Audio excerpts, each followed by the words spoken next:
Was it just me, or was this kind of disappointing? Hello there, welcome to another video. Before we get into it, make sure you like this video and subscribe to the channel. Hit the bell so you never miss a single video that we do. Now, let's get into it. So, Star Wars Celebration 2025 is officially over. And the one consensus I have gotten from the entire fandom, other than the people who were there, I'm sure it was a blast to actually be there in Japan and get to take pictures with actors that we have loved for years since we were children. But as far as pretty much everything else, it kind of seems to be a disappointment. Despite the fact that we got an announcement for two of the shows that we have really wanted to get for quite a few years, that being Maul Shadow Lord and The Ninth Jedi. But other than that, it just really seemed lackluster. We kind of already knew we were going to get Vision Season 3, we knew we were going to get the Mando Grogu movie, and we knew Andor was coming out. So all of the panels for those were kind of just there. It wasn't really anything special. We knew we were going to get Ahsoka. The only new thing that we learned about that was that Hayden Christensen was going to be reprising his role, which isn't really like a huge announcement. Like,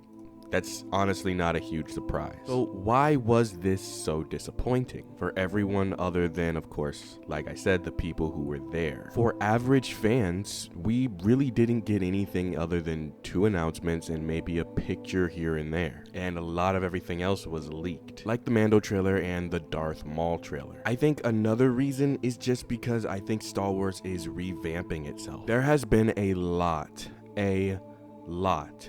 of canceled projects that they're not going to make anymore, and projects that have gotten pushed back years and years and years. Rian Johnson was supposed to have his own trilogy literally years ago. Not that any of us want that, but they have been talking about that for years, and it's slated for like 2027 now. Yeah, I highly doubt that's going to happen. There's been like 8 different movies that had something to do with Rey, and we have no news about that. Pretty much everything that's coming out, aside from the Darth Maul series, we already knew about. The video game that I was pretty excited for ended up being a turn-based game, which, as far as the cinematic and how everything looked, that's not what anyone wanted. That's not what anyone thought this was going to be. This looked like a bounty hunter show, like a Republic secret squad, kind of like the Bad Batch, that go and do these different kinds of missions set in the prequel era. But instead, it's this boring turn-based game that I'm sure some people are going to like, but as far as what we thought it would have been, this is also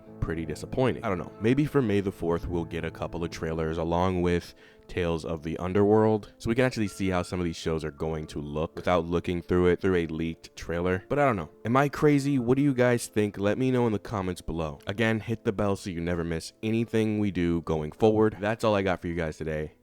Bye.